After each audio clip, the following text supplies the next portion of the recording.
Alright, what's going on guys, and welcome back. We have a lot of information to get through today, much of which can have a pretty significant effect on the monster taming genre as a whole. So if you don't know by now, Tencent recently revealed a new game called Auroria, which is essentially their response to the success of Palworld, and there is a lot of interesting information regarding this game, including its release window, which is very soon, mind you, game journalists' predictable reactions to this game, the actual Palworld developer reaction to this game. Then there's also the implications as a whole as far as the genre is concerned as well. That being said, today we're going to be showcasing the trailer, going over the information on the Steam page, then quickly talking about the public response, and I'll give my opinions at the end. That being said, make sure to sit back, relax, subscribe for all things monster taming, and let's dive in.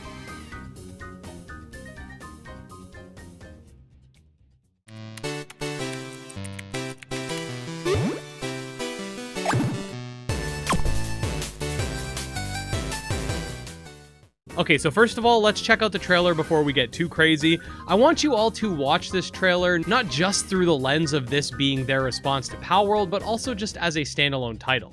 Let's check it out.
Something that's pretty interesting is that this game is slated for Q2 of this year, which, if you didn't know, we are already in Q2.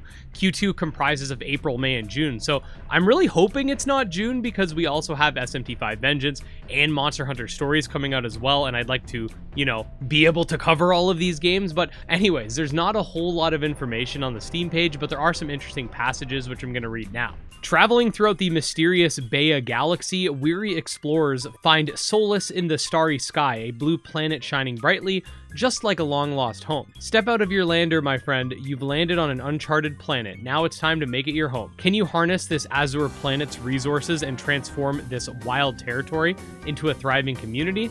The challenge is great, but the space brims with opportunity. Master the land, fell trees and mine resources to build everything you can imagine, from castles to gardens. Your dream life is in your hands. Live with yourself, engage in farming and fishing, reap as you sow, and prepare meals for your harvests. Your dedication will always be rewarded.